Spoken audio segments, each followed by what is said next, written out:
یہ کام جو میں نے کیا ہے تم چھپ کے کیا کرتے ہو؟ کوفہ کیوں آئے ہو ابن عاص؟ کیوں؟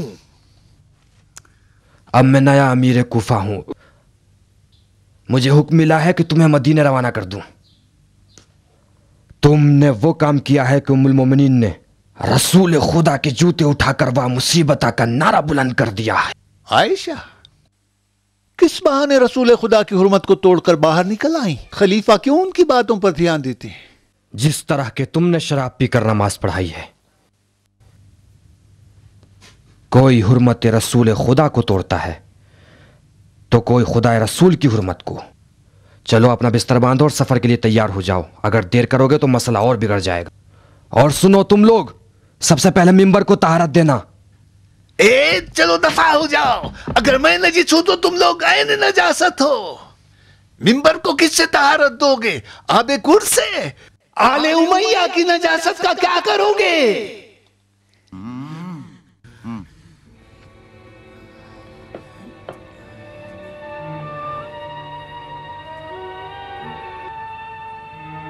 مدینۃ النبی ہجری قمری کے چوتھے عشرے میں۔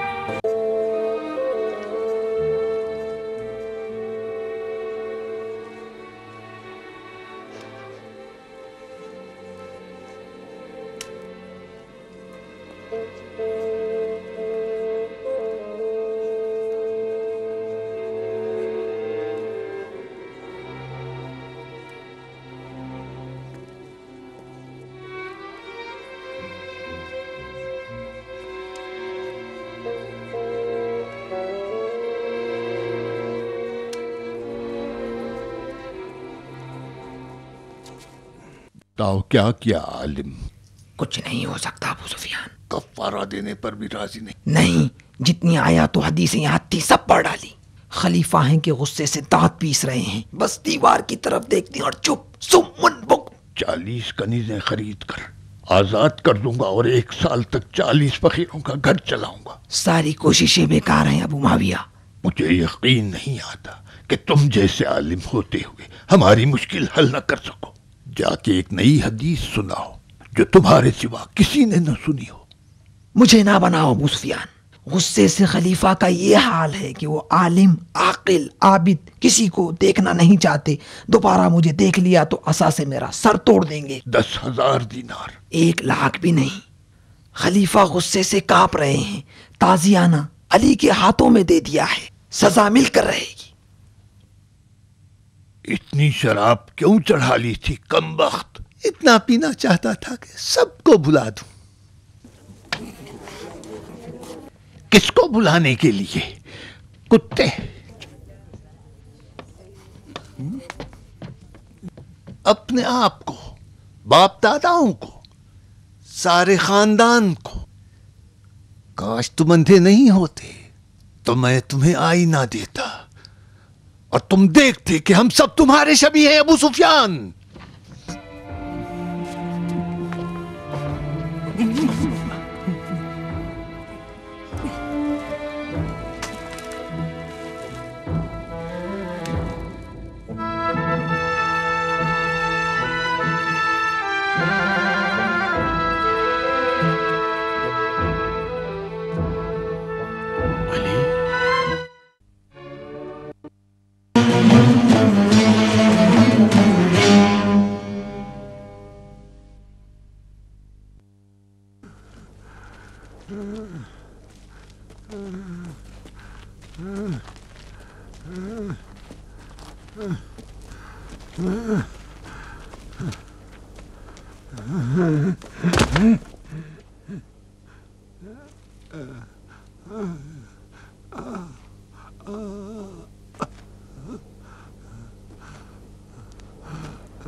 سال پہلے تو بھی تو ایک فاتحین جنگ بدر میں سے تھا۔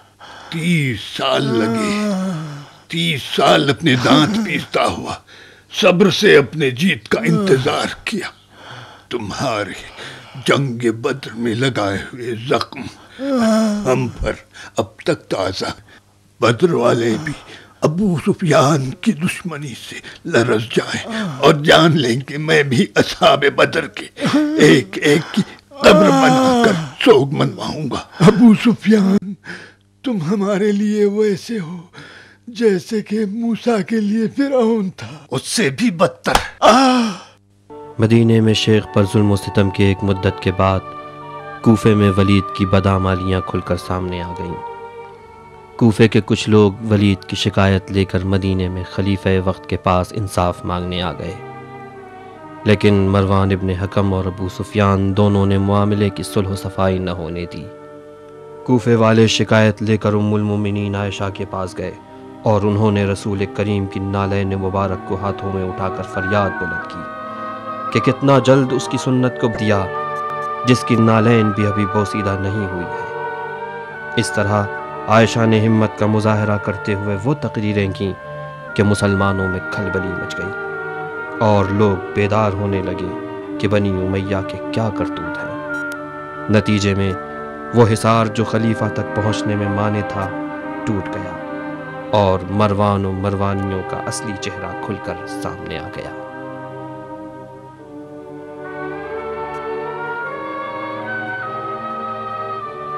ولید کو کوفے کی عمارت سے معزول کر دیا گیا اور 80 کوڑے لگانے کی سزا سنائی گئی۔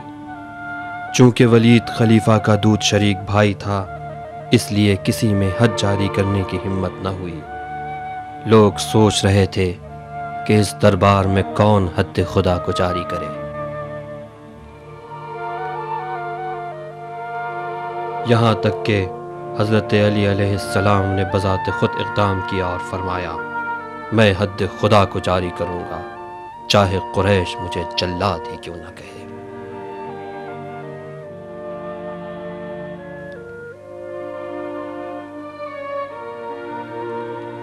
شیخ کوفہ، صحابی رسول، مفسر و معلم قرآن کریم عبداللہ ابن مسعود بنی امیہ کے ظلم و ستم کی تاب نہ لا کر اس دنیا سے رحلت فرما گئے اور وصیت کی کہ میری نماز جنازہ خلیفہ کے بجائے عمار یاسر پڑھائیں۔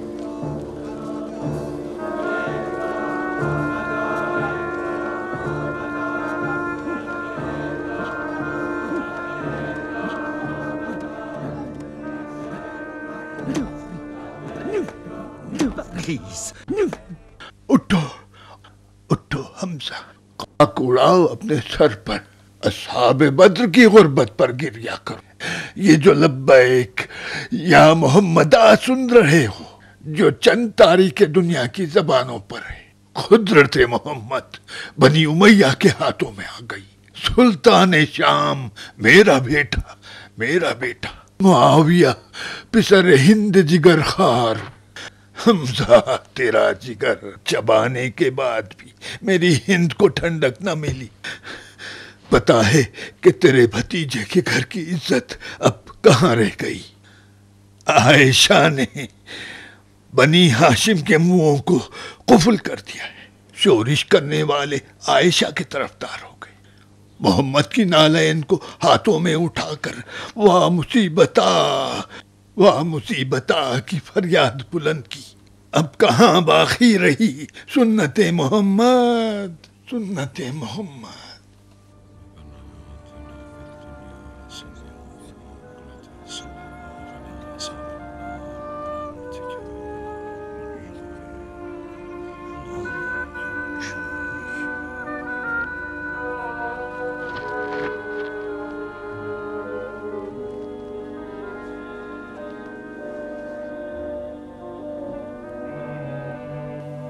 الوداع یا شیخ،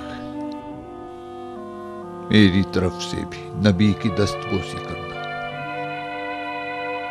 بتا دینا کہ جب عمار کو آپ کی یاد آتی ہے تو علی کی زیارت کر لیتا ہے اور حسنین کی۔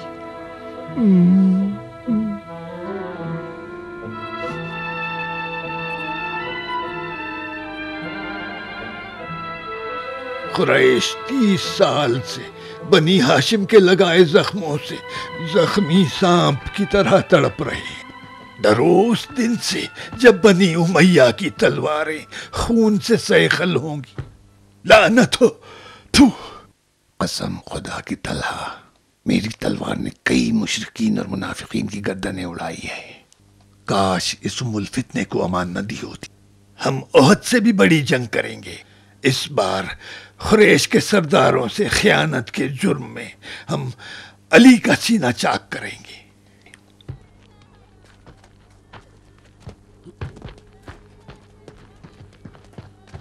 رک جا باب الکفر، تم بھی محمد کی طرح القاب خیرات کر رہے ہو زبیر۔ اگر ابو سفیان باب الکفر نہ ہوتا تو سیف الاسلام زبیر بھی نہ ہوتا۔ تم بھی تو کچھ بولو طلحۃ الخیر۔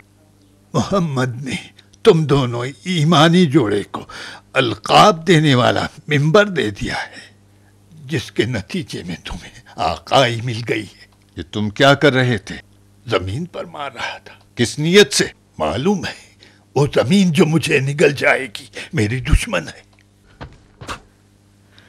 لعنت ہو تجھ پہ، یہودیوں کے قبرستان میں حمزہ کی قبر کی نیت سے گستاخیاں کر رہا ہے مکار ابو الفتنہ۔ اے طلت الشر، اپنی زبان پر قابو رکھو۔ رہی قبر حمزہ کی بات تو وہ میرا ذاتی مسئلہ ہے۔ میں اور حمزہ عبد مناف کی اولاد سے ہیں۔ حمزہ زبیر کا ماموں ہے۔ زبیر غصے میں آئے، تم کون ہو؟ میں دین محمد کا پیروکار ہوں اور حمزہ کا برادر ایمانی اور وکیل بھی۔ طلحہ، فرض کرنا گو کہ محال ہے۔ مرگ عثمان کے بعد اگر تم میں سے کسی ایک کو خلافت مل جائے تو آپس میں کس طرح تقسیم کرو گے؟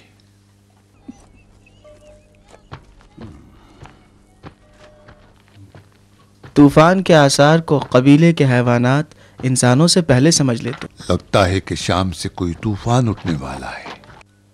وفات پیغمبر اسلام حضرت محمد صلی اللہ علیہ وآلہ وسلم کے بعد مسلمانوں کے فتوحات کے دور میں اگرچہ کوفہ ایک اہم شہر شمار ہوتا تھا، لیکن اسی طرح مسلمانوں کو رومیوں سے جہاد نصیب ہونے پر قسطنطنیہ میں شام بھی ایک اہم جنگی غنیمت شمار ہونے لگا۔ خلافت دوم ہی کے زمانے سے معاویہ ابن ابی سفیان کو شام کا حاکم اور لشکر شام کا سپہ سالار مقرر کر دیا گیا، اور خلافت سوم کے زمانے میں بھی معاویہ کو اسی مقام پر باقی رکھا گیا، اور اس طرح ایک قوی حکومت قسطنطنیہ میں بھی قائم ہو گئی۔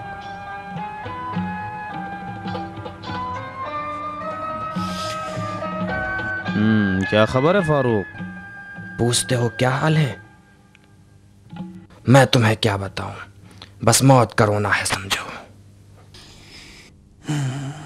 خستہ کنندہ کام ہے نعمان۔ دولت مند اپنے مال کے بجائے اپنی جان دینا آسان سمجھتے ہیں۔ یہ سینیاں جو تم دیکھ رہے ہو فقط شام کے تجار کا سہم زکوٰۃ ہے۔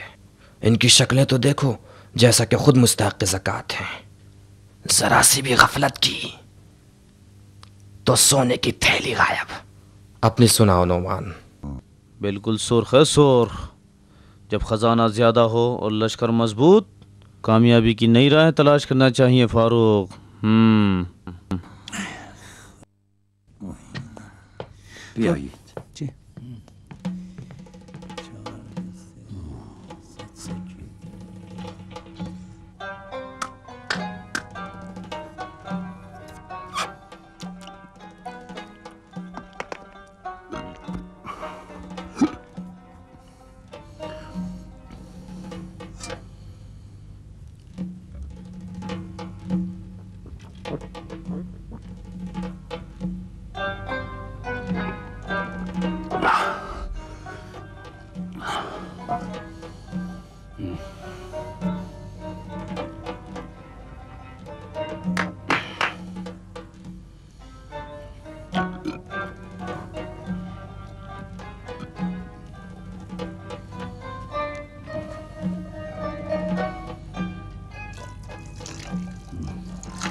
باورچی سے کہو نمک کم تھا۔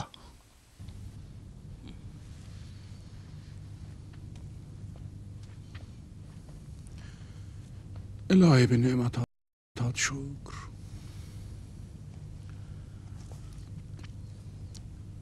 لو نعمان پڑھو.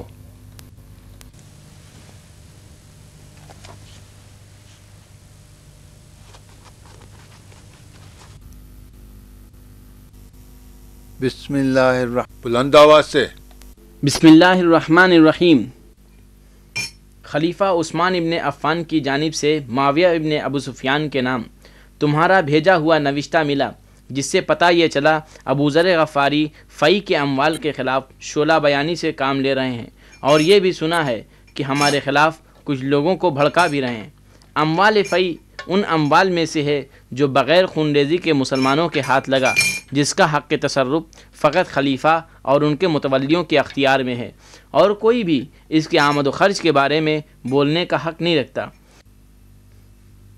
اگر ابو ذر بات نہ مانے اور اپنے دیے ہوئے فتوے پر عمل کریں اور امور خلافت میں مداخلت ایجاد کریں تو ان کو ایک سرکش اونٹ پر سوار کر کے مدینہ بھیج دو. خداوند عالم مسلمانوں کو عزت و شوکت اور تمہیں توفیق اطاعت عطا فرمائے.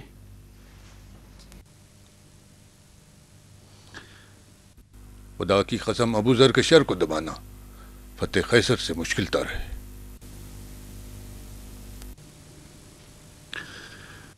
ہاں نعمان، ابو ذر کے ساتھ کیا کرو گے؟ جو امیر حکم کریں. میرا حکم نہیں نعمان، خلیفہ کا جو حکم ہو. حکم خلیفہ کے بغیر کچھ کرنا ہوتا ہم سب سے پہلے مجنون غفاری کی گردن اڑا دیتے. جلد سے جلد خلیفہ کے حکم کی تعمیل کرو نعمان.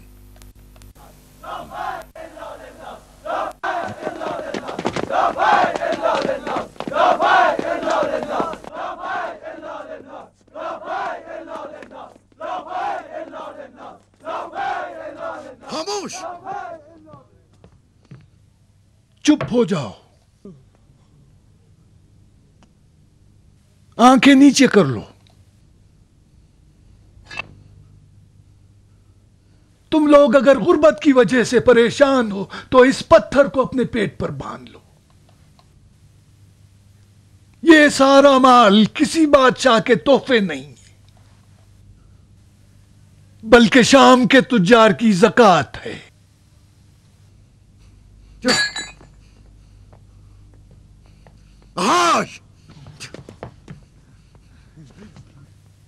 کیا تم جانتے ہو کہ تمہاری ثروت میں 3 شریک ہیں؟ پہلا شریک تمہارا مقدر ہے جو اجازت کے بغیر تمہاری ثروت کو نابود کرتا ہے. دوسرا شریک تمہارے وارث ہیں جو تمہاری موت کے منتظر ہیں. تیسرا شریک تم خود ہو. ہاں تم سمجھے؟ کار خیر کرتے رہو.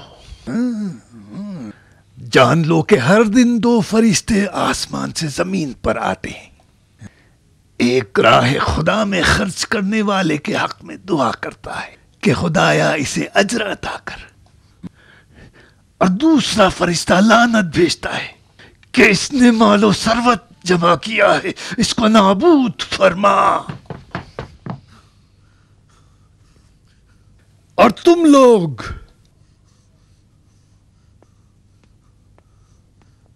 سنو اے فاقہ کش لوگو، حیرت کرو اس پر جو فقر و فاقے سے ڈر کر خانہ نشین ہو اور اپنا حق حاصل کرنے کے لیے تلوار پر مسلط نہ ہو.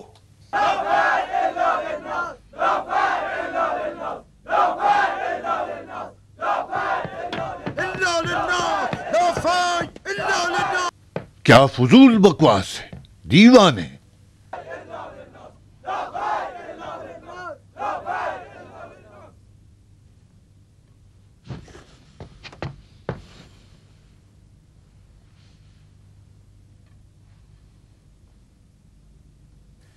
یا فی کیا بکواس ہے. کیا فی کی غنیمت مسلمانوں نے لڑ کر حاصل کی؟ نہیں. تو یہ مال بھی خدا کا مال ہے، مسلمانوں کا نہیں. خدا بے نیاز ہے. جو کچھ ہے ان بندگان خدا کا ہے. تو ہم خدا کے بندے نہیں؟ کیوں نہیں ہو، تم بھی خدا کے بندے ہو، لیکن تم نے خدا کو بھلا دیا ہے۔ ضرورت سے زیادہ تمہارے لیے لباس کا انبار ہے، تمہارے لیے کتنے قسم کے لذیذ کھانے بنتے ہیں۔ معاویہ،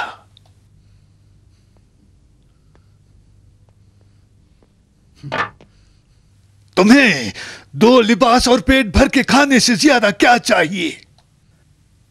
اموال غنیمت خلیفہ اور ان کے متولیوں کے پاس کیا کر رہا ہے؟ اپنی ذاتی ثروت کی ترقی، اس بھوکی امت کی خوشحالی یا آبادی کے لیے خرچ ہو رہا ہے؟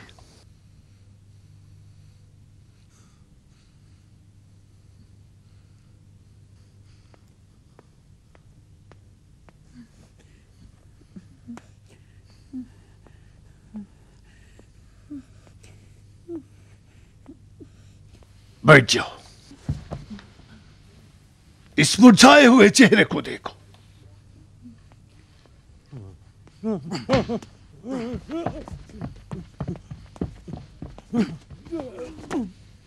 اور دیکھو اس چربدار کو۔ یہ فرق جو تم دیکھ رہے ہو کہاں ذکر ہوا ہے شریعت محمدی میں؟ ثابت کرو، جس نے بھی حرام جمع کیا ہے اس کے حلق سے نکلواؤں گا۔ بات انصاف کی ہے، اسراف کی بات ہے۔ تم نے دین محمد کے جوہر کو نہیں جانا، خدا کو صرف حرام و حلال کی حد تک جانتے ہو۔ میں کس طرح ثابت کروں جب اس مجرم نے تمہاری اقتدا کی ہے؟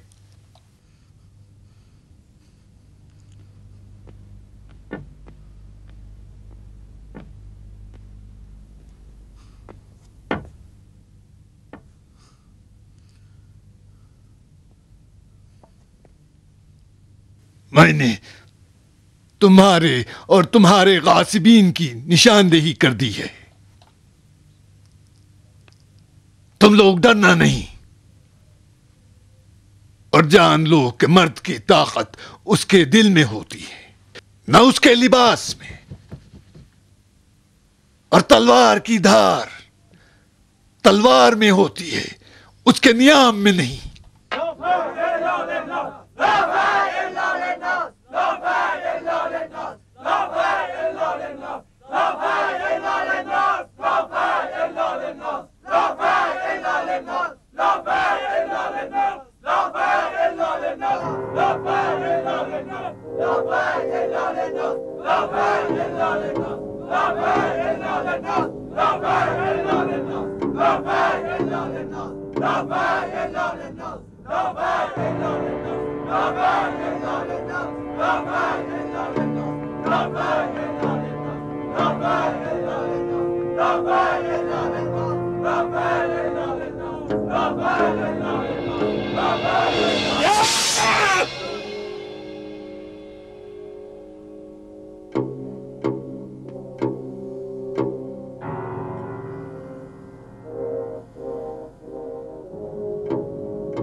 تم نے لوگوں کا مال غصب کیا ہے۔ میں نہیں، ہرگز نہیں، قسم خدا کی امیر، ہرگز نہیں۔ میں نے بڑی محنت و مشقت سے تجارت کی ہے امیر، اپنے مال کا زکوٰۃ بھی پابندی سے دیتا رہا ہوں۔ بارہا ڈاکوؤں نے مجھے اپنی زد میں لیا ہے، کئی بار لوٹا بھی ہے۔ قسم ہے اللہ کی، ایک ذرہ بھی میرے ذمے کسی کا باقی نہیں ہے۔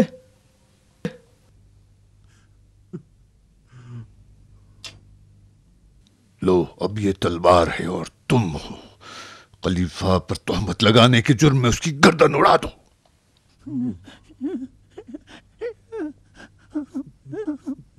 نہیں امیر، میں نے اپنے ہاتھوں سے اب تک کسی کا خون نہیں کیا ہے، مجھے معاف کر دیجئے۔ جھوٹ بولتا ہے، مجرم تو خود ہے۔ نعمان، جی امیر، اڑا دو اس کی گردن۔ اطاعت کرتا ہوں امیر۔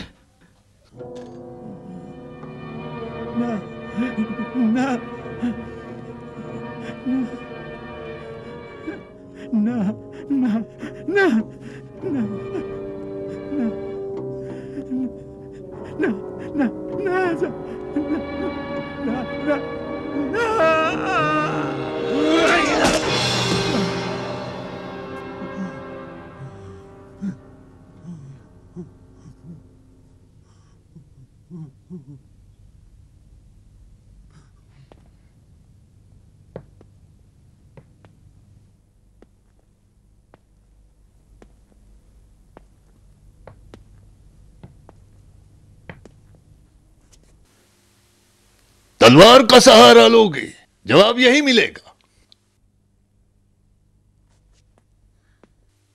اپنی عقل پہ بھروسہ رکھو، جاؤ مسجد میں جمے رہو تاکہ میں کچھ کر سکوں۔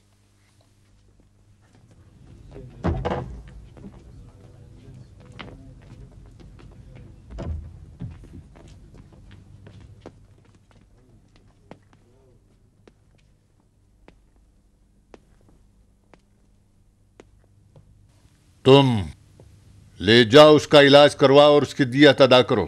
اگر وہ مر گیا تو تم سے قصاص لوں گا۔ اور تم اطاعت امیر۔ اس سونے کی تھیلی کو فقراء میں تقسیم کر دو۔ اچھی بات ہے۔ نعمان، جی امیر۔ ابو ذر کو لکڑی کی پالان کے اونٹ پر بٹھا کر شریر سپاہیوں کے ساتھ مدینہ روانہ کرو۔ اس کے گھر والے شام ہی میں رہیں گے۔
مروان، تم ہو مریم؟ ڈر کیوں گئے مروان؟ نہ آخر میں کیوں ڈروں؟ کیا کوئی کام ہے؟ دسترخوان لگا دیا ہے، خلیفہ اپنے لائق داماد کے انتظار میں کھانا نہیں کھا رہے ہیں۔ لائق داماد میں کہاں ہوں؟ سن و سال کے اعتبار سے نہیں، لیکن عقل و فکر کے اعتبار سے تو ہو۔ تو تم بھی اپنی بہنوں پہ نظر رکھو، کہیں حسد نہ کرنے لگے۔ مروان